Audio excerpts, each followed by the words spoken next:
Hey, powerful greetings, everyone. It is Dr. E coming to you live again on this Monday, baby. We have another wonderful heart to heart interview today. Our guest is Frizzy. We are going to be talking about vocal power, among other things. So I got to ask y'all up front. How do you use your voice? Like, do you feel like your voice, and I'm not just specifically talking about your voice in terms of singing or speaking. Do you voice your opinion? Do you let people know when things are wrong? All of that stuff. Like, you gotta you got to inform people what's going on. It's going to be an enlightening conversation. One of the things that I've realized about my voice is it is unique. It is definitely unique, and I I can't do nothing about it. So we gonna hop into this conversation, and it's gonna be phenomenal. Hey, Frizzy, what's poppin'? I know how you doing. Pretty good, pretty good. How are you? I am. I'm good. I'm good. Up and moving, making it happen. Hey, up and moving is the way to be. That's what I'm speaking about. So today, this conversation gonna take some turns, but I want to first start out with why the face? I'm, I'm just being ready. I hope everybody else ready. I stay ready. So I, we know you do. We know you do, and we know you are hot off of what, the Poets Playground this morning. yeah, I do a morning show every morning, Monday through Friday, 7 a.m. on the Poets Playground. Of course, for poetry, pushing poetry, and the whole objective is to get the platform out there more in respect to poetry. So yeah. Awesome, awesome. Now, what are you? And I just want to go off of what you just said about the Poets Playground. What is the power of the voice, according to you? What is the power of the voice, and how do you use your voice? Uh, well, first off, I mean, the bravery in saying what needs to be said is the first level of things being powerful about the voice. A lot of people have things that we hold internally that we want to say, thoughts that we hear that we want to release out, and that's first hard for people to do. So, in having the power to just do that is the first level. The second is connecting with others of like mind that are thinking and doing the same thing, but just also relating to what you say or why you're saying it. It has an impact on people.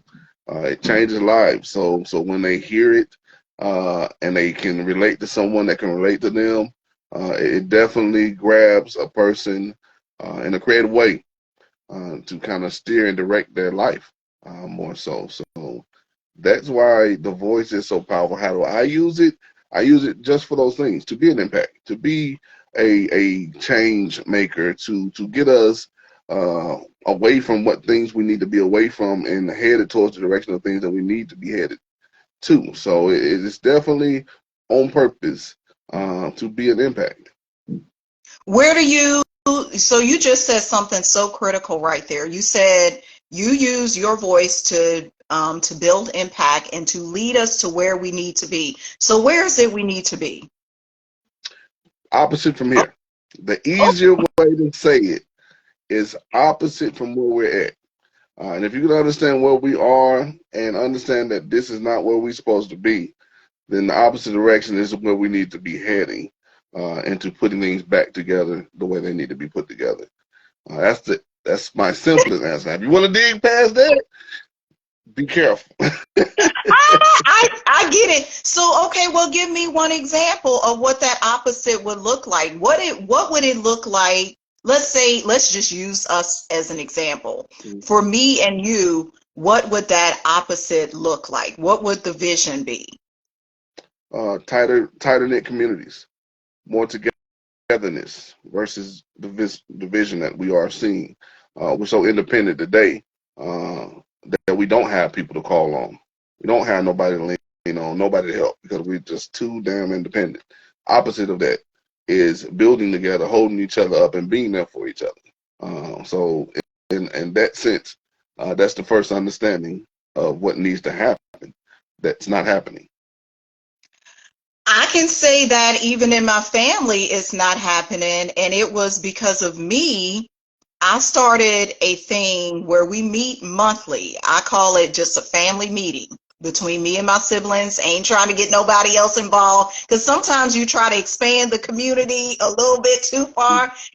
But let me tell you what I've discovered. So we had our July meeting yesterday. I got 5 siblings. Guess how many showed up? Two. One.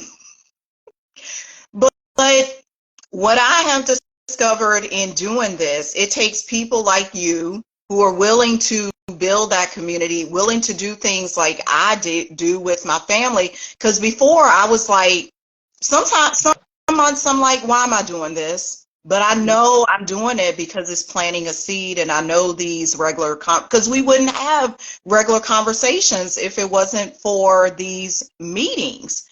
What would you tell somebody who is like me, who's like, I'm doing the damn thing for the family, for the community, but I'm ready to give up because the people ain't coming. They're not showing up. I don't I don't never want to encourage nobody to give up, but I just want them to more so understand the fight. It actually a lot of times it's not that people don't want to be there. By design, there's some structures and distractions and things that are going on in life that literally will keep you from being there. And we'll blame people all day long like we're supposed to because that's how it is set up to do. But when people really can't make it because of these devices that are out here, for instance, time is precious. And whatever you're doing in that time or in that moment to you has been trained to be important. And some people don't want to understand your time because their time is different from yours. They may have more of it and they think, well, I'll give a good example. There's this saying that I say is toxic. When they say people make time for what they want, to me, that is a very toxic statement because it puts in the mind of some people that there's a negative thing of somebody not wanting you, and that's why they're not making the time for you. And it could be the furthest thing from the truth. If I don't have the time, and I'm screaming I don't have the time, but you don't want to believe me because this toxic thought has been put in your mind that people make time for what they want to do, and you don't understand what the other person is having to do because of other factors in their environment that silence them. We already know that's another issue. We don't talk and communicate enough. So when they can't tell you or don't want to tell you what is known as their business, then they can't tell you why they don't have the time to do what you want them to do. And it all the way around full circle comes out to a bad thing, leaving negative feelings. But in honesty, time is an issue in whatever creative way that it is. So those things will cause issues in relationships, in families, and it will tire out those that are trying to do something, but in an environment of toxicity that will make them be like, well, why am I trying to do this if they don't, if it's not important to them? And again, that's the environment that we're in that's causing all of this to happen creatively. And some are aware, some are awake, some are hip to it, and we still understand that it's a battle, it's a fight, it's a struggle, and you just have to get strong. It's the truth to it. You have to get real strong. You have to build them nerves of steel, and you have to understand what's really happening within this environment that's causing the destruction that exists, and keep pushing. So my motivation is to let you know everything that you think will happen and don't know about that will happen, and you got to go through all of it. That is so, I love that you demystify that statement about people make time for what they want because there's so many things. Somebody just put, I never looked at making time for what you want to make time for equals as toxicity, but I can see the point. it's not that they not making time. There's so many pressures, systems, the society, the this, the that, the thoughts, the TV, the everything.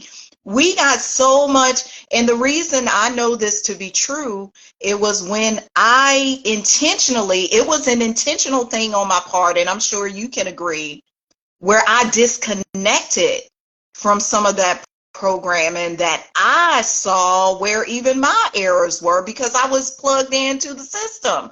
But as soon as Yeah, I unplugged and disconnected, I was like, whoa, this is what we doing?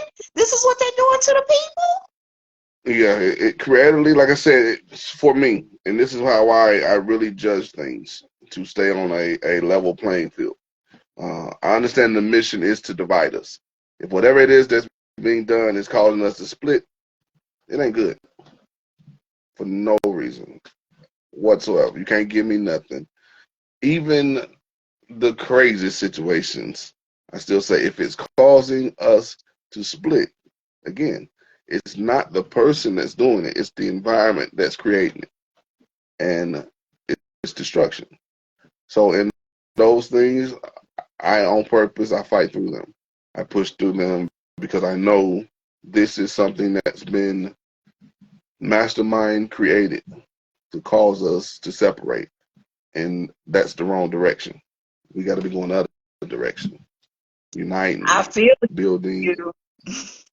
And that's how we started this conversation. Okay, you lead me into something else because this is what I specifically deal with my clients on. For everybody who doesn't know, I'm Dr. E. I'm a self-care coach helping women get over their ex and back to smiling again. So that's another point of division. And actually, my work has helped people get back together. So I'm like, thank you, because I don't want people to be broken up. So I got to ask you this questions about relationships, about romantic relationships. Why do you feel there is division in romantic relationships? Environments. Everything comes back down to an environmental impact. And when I say environment, let me make sure people don't misunderstand. Um, Sometimes we get to talking about this nature versus nurture stuff, and that's not what I'm talking about. I'm more talking about your TVs, your friends, the system talk process of what marriage is. There's so many things that fall underneath this category of environment that I know impacts our lives. Let me fix my what's the name. It dropped down on me. I'm trying to adjust it back for y'all. So y'all can get We that got view a lot of good correct. people tuning in. I Mm, saw AK Catwoman, the poet has spoken, everybody in the house today because they want to hear Frizzy. yeah. Nah, they want to see Dr. E. They come to see Dr. E, That's y'all. right. That's Um, right. but nevertheless, like I said, these things within our environment cause us to think a certain way, cause us to respond a certain way, cause us to be who we are. I have a saying that I wrote and a quote that I kind of put out there. I say, we are existences, existing and experiencing experiences that impact us to be who we are. So you're not the way that you are because of divine, yada, yada. You've been through some stuff. You've seen some stuff. You've been treated a certain way. You felt these emotions. All this stuff factor up into being an environmental impact that make you either hate somebody, like somebody, love somebody, want to be eating this, want to be drinking this, not eating this, not drinking this. You know, all these things are factors that make you who you are. You like the food that you eat, not because all of a sudden your body say, "Oh, I like that food," but you've been exposed to them. You tasted them.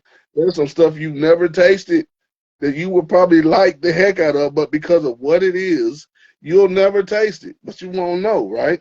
Because you won't put it into your environment. You won't have a experience of it from whatever thought process that has been already impacted by you not to do so, right? We already know. Other countries, they eat certain food that we don't eat, but they eat it and are okay. But we think, oh, it's going to kill us as soon as we touch them out, right? So all these things, if we understand the environment, are things that impact us to be the way that we are. And when it comes to relationships, that doesn't differ. It's still things that impact us to be the way we are. if you had a relationship in high school that hurt real bad, your first time, everybody had it. Some of us had it. I can't say everybody had it. I want to correct myself, because when I say everybody has experienced that, some people haven't had a boyfriend yet and they 55, or a girlfriend yet and they 55. Sorry for you guys, you never experienced that.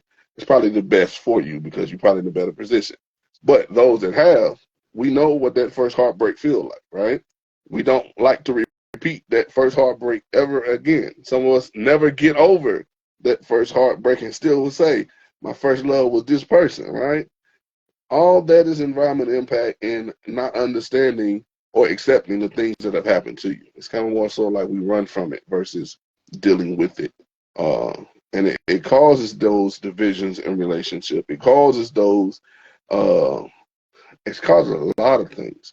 It causes people to be people that are not supposed to be in relationships. It literally will build a person that should not be talking to nobody. Okay, I got to pause you right there. What do you mean by that? What do you mean by the person who doesn't need to be in a relationship? A person that has thought processes instilled in them that ain't healthy for nobody. And Hmm. that's a lot of people. A lot of people are in situations that ain't healthy for them. You know, we grew up in an environment that a lot of people didn't even realize. We called it settling down, right? But why are you settling for anything? But we become comfortable with it, so we end up settling. There are some things that you shouldn't settle for, but yet you settle, and these things cause issues. You can drip water in a spot for so long, and eventually it'll penetrate through that spot, and that's what ends up happening. We keep on dealing with stuff that should not be in an environment of that magnitude to make things work. So what we have is an environment of things that just keep blowing up over time. Okay, you making me think about something because the consistent theme in this conversation today is environment. And I just Hmm. had the thought today because I was having a conversation with my sister, the one sister who showed up for the meeting yesterday. Yeah. And I realized that my reality that I've created, I intentionally created, is so different from the environment that has been created for the masses. So I, even what you just speaking about for the with the relationship, settling down, I don't see even my relationship I have with my boyfriend is not a settling down type of situation. How do we, okay, I got to ask this question. How do we flip our own reality, or is that even possible? I know I did it for myself, but of course, when I encounter other people, it's so answer that question. You can't be simple minded, for one.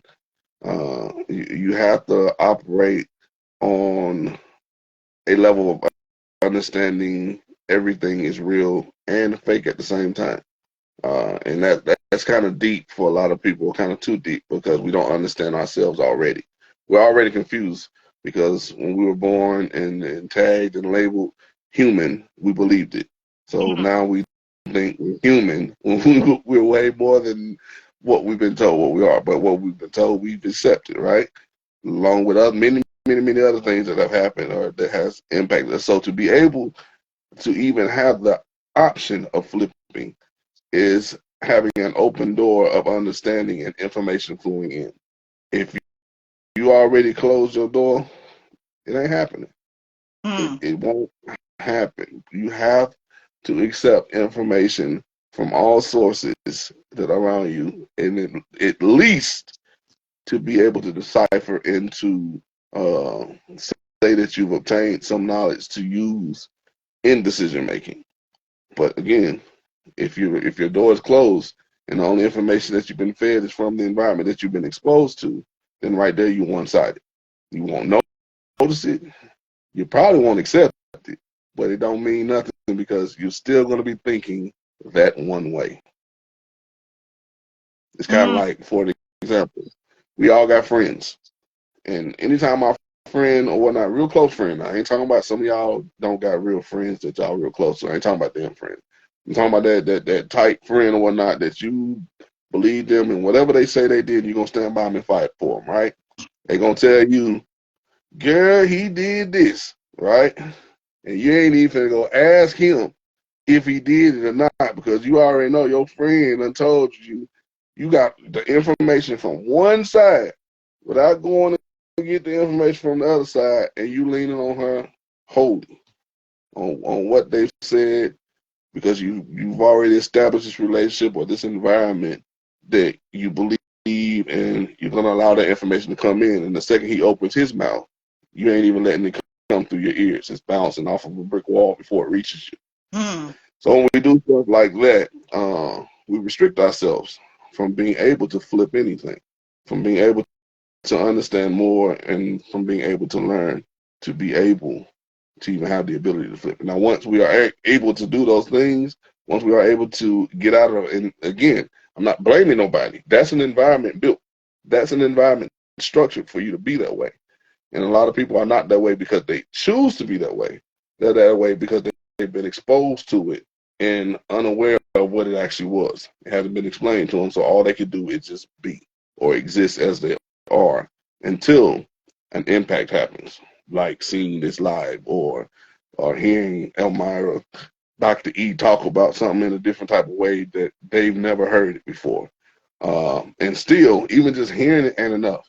Accepting it and taking it in has to be part of the process, or else, again, like I said, you'll just never become an existence that's able to flip any game. You'll just be a follower following. And to me, that's not a good place to be. You don't want to Yeah. be because who are you following? Whatever doggone influence you at that point. And like I say, that's why I'm saying there'll be a lot of people in situations that they're not supposed to be in because all they know how to do is follow right off the cliff. If it goes off the cliff, guess what? They're going right off with it. And it's just not healthy. It's just acknowledging those situations are not healthy when your environment presents those dangers. Hmm.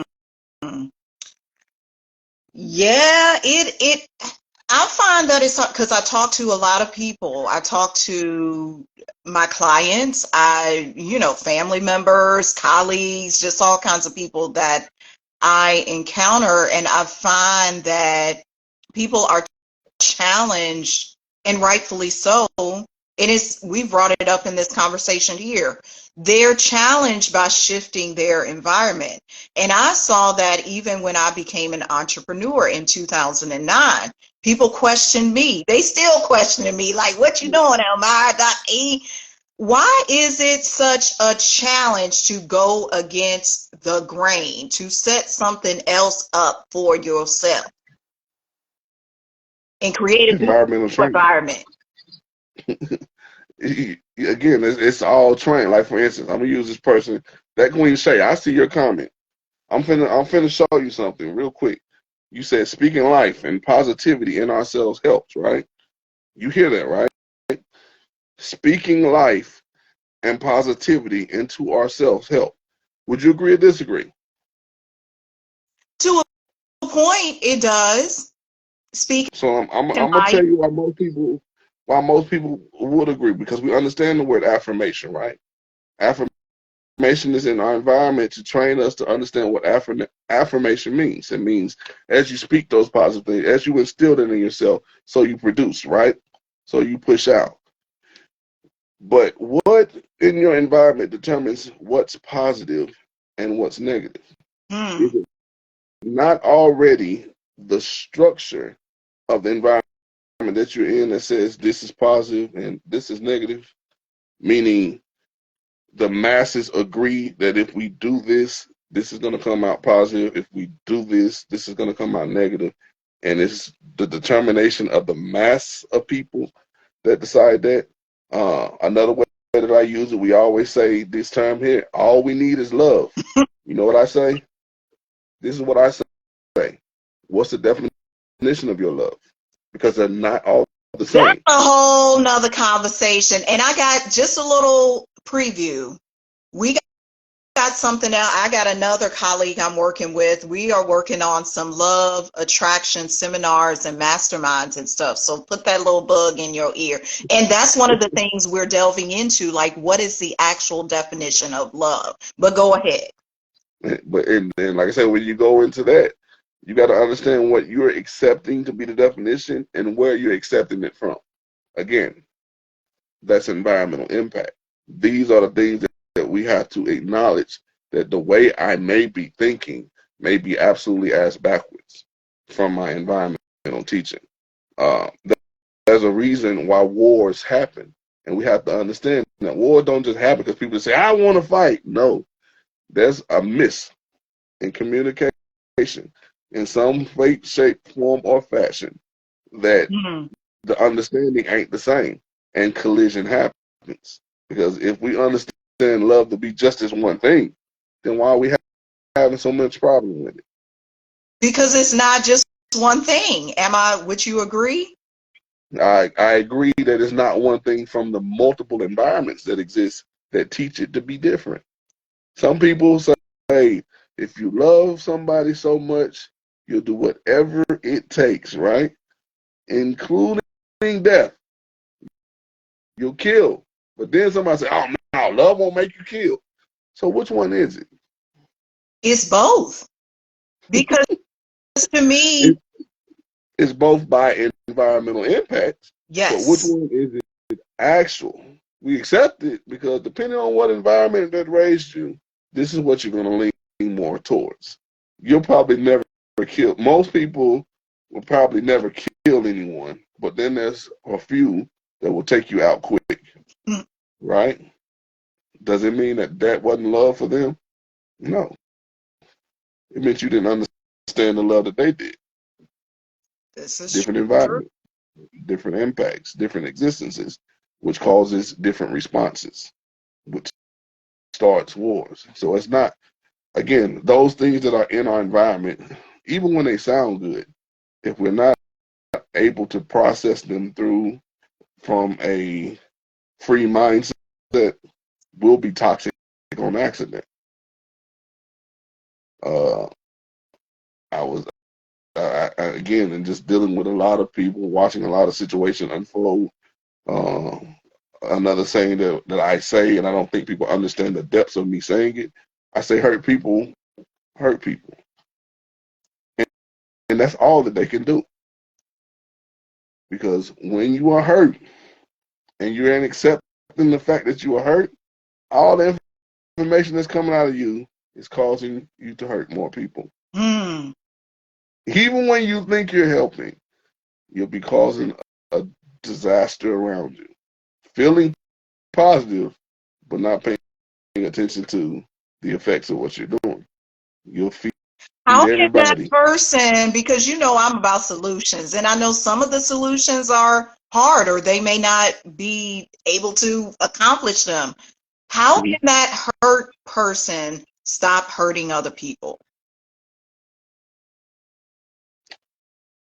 If they don't have an impact, they can't. That's the thing. That's the most important thing of why I encourage people to speak, to say what needs to be said, to be more vocal, because communication helps us understand. I don't care what it is. I don't care which direction it's coming from. It just needs to happen so that we have multiple sources to look at, not just one guided. So when you can hear and understand multiple things to be able to see where it needs to connect, you're able to make a better decision than just going by what the one environment, one country, one language, one whatever says. At that point, just for instance, you may speak multiple languages. Most people speak English here in America, right? Mm-hmm. If they go into another land that speaks a whole total language, can they understand them? They're not. Not if they don't speak the language, but non-verbally they could. Yeah, we could probably have some, hey, let me grab your hand and bring you over here type stuff. But that's the type of stuff that will take. But when they talking to you, what you gonna be like, huh? I I ain't never heard these words hit my eardrum. I don't know what they mean. I'm trying to, and as you're saying what you're saying, they looking at you like, these words ain't hit my eardrum either. I don't know what you saying to me. You look like you about to kill me. I don't know what's going on. I'm now scared, because of different communication and different levels of understanding. The same thing happens in everything else. And to be more complex on top of that, even in our own land, area, location, environment, we still communicate saying the same words, but they have different meanings. So the communication is still unclear, and a lot of us are unconscious to it. We think, oh, you heard what I said, and they probably didn't hear what you said. Yeah, They heard the sound. because yeah, they heard a version of it, but they may not have. How do when people, and I just want to speak specifically to interpersonal right here, person to person, one to one. How do we get more clarity in that communication and more hearing, more common ground? You have to develop, again, putting yourself in an environment of allowing information to flow in. If you cannot allow yourself to listen, because you'll get to a point where you understand, just because they're saying that word, that ain't what they actually mean. That's the only way they know how to say it. But you'll be able to process it and really get a better understanding of what they mean if you're listening and allow them to go in. But again, so many of us are in an environment that has trained us not to listen, because what we hear is what we hear, and it's controlled. That's the danger side of this, for real. And that even goes down to the people speaking the same languages. It may not mean the same thing. Like, for instance, sincerely underscore yours 86. He defined the word nice the other day on my show. And what they do is Oh, basically, okay, just keep going because I don't like that word. But anyway. he went back and with the writing group, they look into the origin of a word and really kind of try to find out where this word came from to find its meaning in depth, right? Some people be like, well, you ain't got to do that. We know what we mean in the moment. No, again, that's that push out of allowing information to flow in. And at that moment, you're going to be that person that no one can tell nothing, right? You won't accept it. You won't allow it to come in, you'll cut it off. But nevertheless, those that allow it in, here, as he goes back and he says, this word was created from this word in this year, this time frame, and what it meant at that time was that a person was ignorant and able to be used. It wasn't a nice word from what we understand nice today as being. And then there's still people that use it in the past term that you never understood or know as cold. Be nice and mean, be ignorant. So again,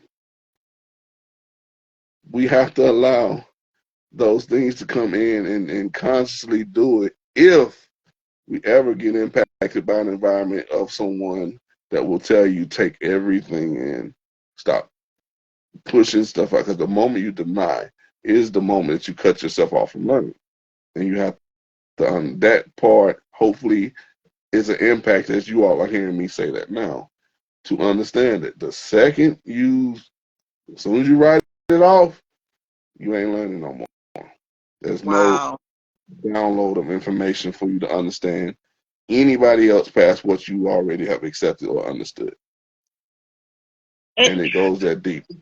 It impacts relationships. It impacts friendship. It impacts families. It impacts a lot.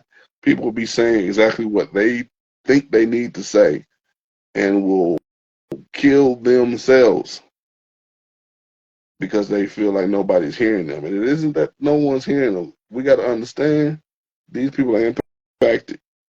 They don't know no better.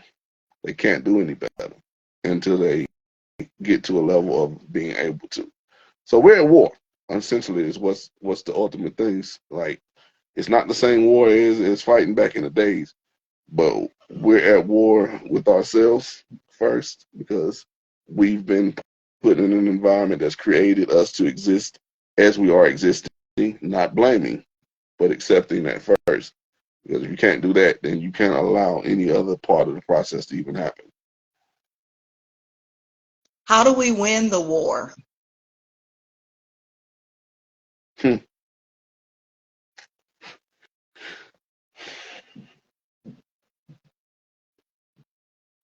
If if we are able to defeat the environment that we're born in,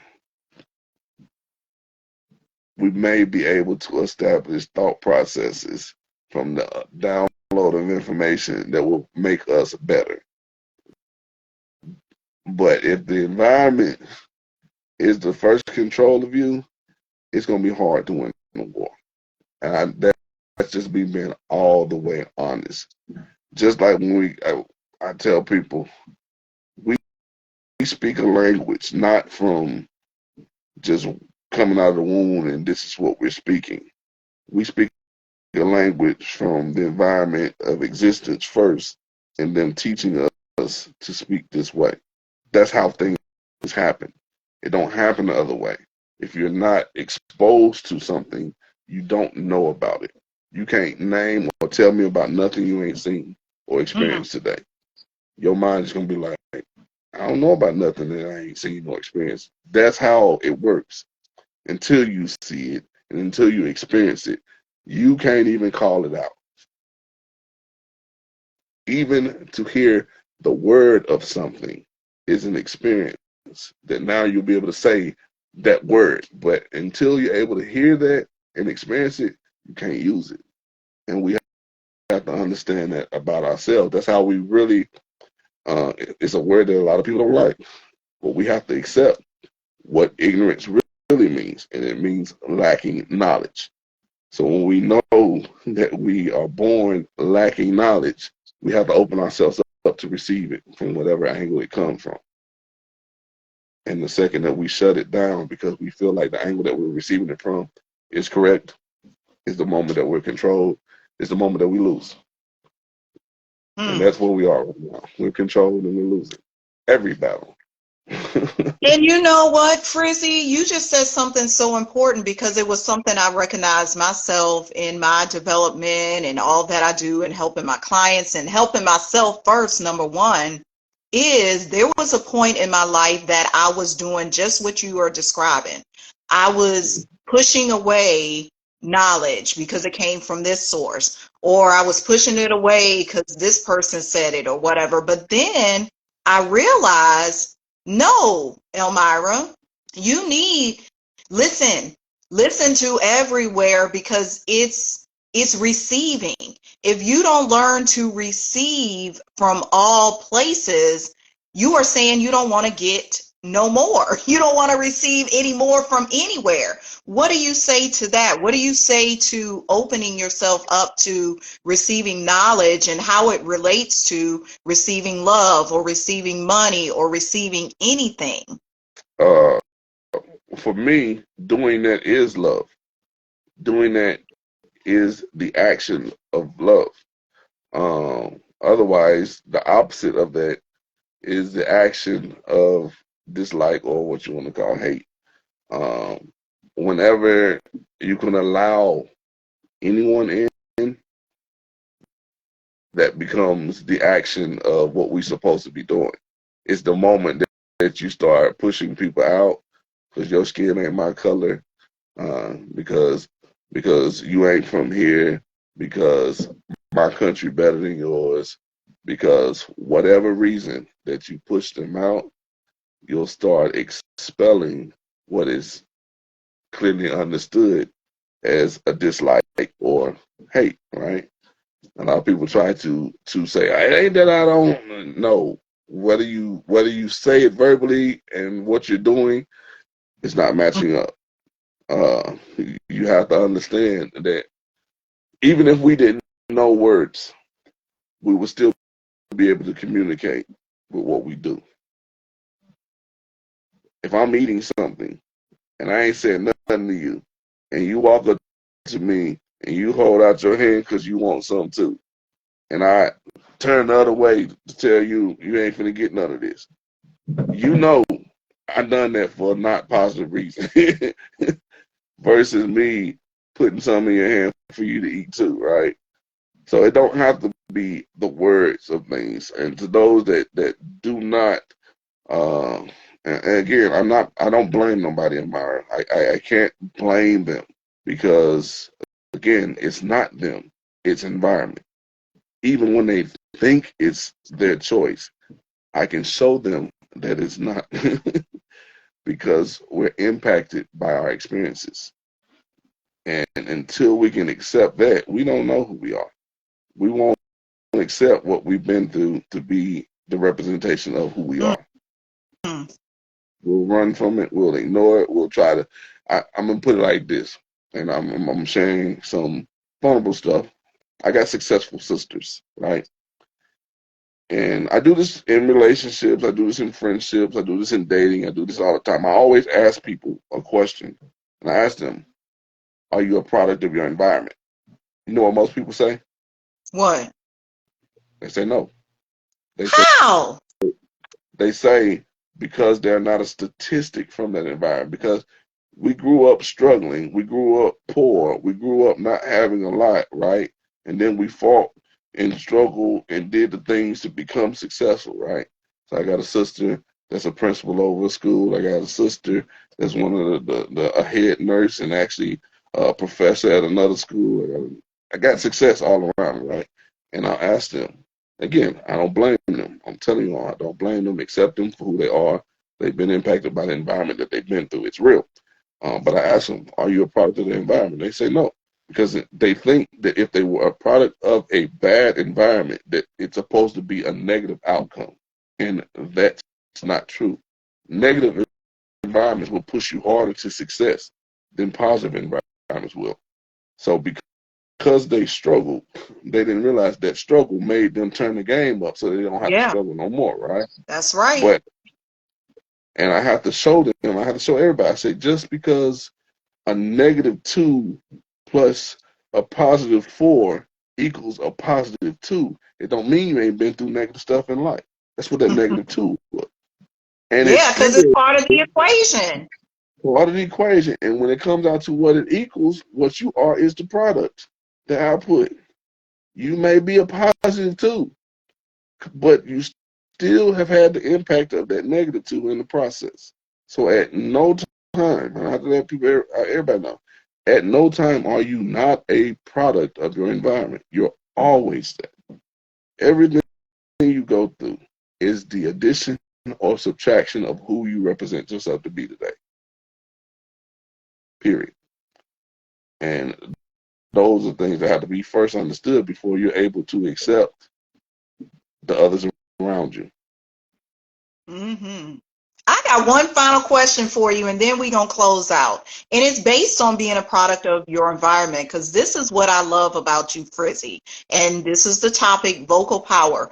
You're not afraid. You're not ashamed. You're not, you, you make people think. Like, how did that come to be? Was that a product of your environment? Was it something you developed on your own? How did this come to fruition? I grew up confused. And when I say I grew up confused, my environment was a confusing environment. Uh, and to better explain, let me just share with you both of my sides. And this is my mother and my father, right? On my mother's side is slavery. On my father's side was a free man that never experienced slavery at all. Mm, These impacts literally had my mother and my father be two different people and two different understandings, and they didn't even notice it themselves. When my mother had this fear, my father did not. And I grew up, again, impacted by my environment, watching things happen where mother would cower down, daddy would cut your head off, right? And when I'm saying cut your head off, I mean literally cut your I head believe off. it. I'll share a short story. I don't even care to share it. He's passing on now. They can't do nothing about it. My father, my uncle, his brother has told me the story, confirmed the story for me. I heard it from my father first, but he confirmed it for me. It's his brother. My father originally is from down in Florida, Plant City, Florida, is the area that he's from. And my uncle told me that one day there was a white man that owned the store in the black neighborhood down there in Plant City, Florida. Now, of course, I have older parents, so my parents go back to a time before integration, right? And when there was still a lot of racism in America and the white and black water fountains existed, back to those times, right? But this white man owned a store in the black neighborhood, and they found out that he was having KKK meetings at the store. They contacted my father up here in Tennessee and told him that this white man was doing this down in Plant City, Florida, where my daddy was from. My uncle said, your father and some other men in suits came down here to Florida and had a meeting with this white man, and the next thing they know, he had packed up his store and moved out. Mm. Now, again, this white power of the KKK was literally having meetings here, and some force that my father was a part of went down there and told them shut it down, or we finna shut it down. And And, it went and like he this. did. And he did. So again, when I say that no fear side was from him, and then there's this my mama's side, fear. Even in religion, my father was a minister, and as a minister, his teaching was not the same as my mother's understanding, because there was two different ways of teaching happening. What he was saying, she wasn't receiving because she didn't believe it to be this way from what she was taught. Again, that was the slave side versus the free side. Different things were happening within the environment. So that all comes down to say it impacted me, and I grew up kind of confused. Like, why is this? Why should I be scared? But at the same time, I ain't scared. So in the middle is where you kind of, you kind of balance, and you know when and where to say stuff, but you also know when and where not to say stuff. Mm-hmm. So at first, I'm not gonna lie, because of my environment, I would be quiet. That was part of my product of being produced to be what I am now. I was quiet then, and it frustrated me enough to where I'm like, I'm tired of being quiet. I've been quiet long enough, and quiet ain't getting nothing solved at all. So now I'm unquiet. I'm a spoken word artist, and I speak and I say and I do without fear because I had a model of somebody doing just that, and that was my dad's side. So it's like I maneuvered from slave thoughts to be like, you know what? Those are there. There was an environment. They were real. They are respected because things happen, and we have to acknowledge that they did. But then this is also real. There are people that were never slaves. They weren't gonna buy that slavery stuff, and you weren't gonna walk on them like that either. That were of color, and it just made me say, you know what? Push it out. Was it easy? No. Again, I still had that little bit of fear up until the point where you just get to a point of understanding who you are, what you are, and that even whatever happens, everything is still gonna be okay. You stop caring about the fear of all those other things that are instilled in a certain environment. There's a reason why fear exists in Mm-hmm. certain environments and why it doesn't in the other. So when that understanding came about, I got all the information I need, and now I act. I love it. I'm a product. I love it. I'm a So tell product. people how they can find you because they need to know. You can find me, of course, on the gram right here. Frizzy222 is my gram Instagram username. FrizzyProductions.com is my website as well as business. So if you definitely want to plug in or find out information, FrizzyProductions.com, you can go there. You get all my contact information, events that I do, whatever is happening. I'm very active on Instagram, very active on Facebook. I'm present on those other ones, but if you respond to them, I'll get to it eventually. But Instagram and Facebook are my real active pages. Or again, like I say, the stuff that you see, the contact information on my pages, it's real. That's my real phone number. Those are my real emails. You can definitely contact me through them. You can find me playing on Poets Playground, which is a event that I curated both virtually and in person in Nashville, Tennessee. And again, being a poet, being a spoken word artist, creating this environment for us to be able to speak, to say it, to put it out there, so that we're better able to have more information downloaded for us to make better decisions and hopefully over time become a better people. Better Yes, I'm again. all about it. I'm all Yeah, about becoming better people. Y'all know how to find Frizzy. Like he said, he's very active on Instagram and Facebook, frizzyproductions.com. You should also know this about me. I help single women get over their ex and back to smiling again. Do you need me? Send them to my Get Over Your Ex workshop. So for those of you who just started following me, check it out. Check out my reels. I do a monthly workshop to help people. I do that through one-on-one coaching. And I even have a 6-week Get Over Your Ex boot camp. And I got here because of my own environment. So that's another story. Y'all find it out. This has been a wonderful heart-to-heart interview. I know you all learned something. So here's my challenge for you, because I know Frizzy will agree with this challenge too. Don't just take the information you gathered here and you were like, oh my, wow, my mind was blown, and do nothing with it. Put some of that shit into action, y'all. And all it takes is one thing, one movement to change the environment. put it to work. Accept all information, not just mine, not just hers. Accept all information because you never know. Someone may be trying to tell you something that you need to know to save your life, to make you a better person, to make you understand what's really going on when you don't.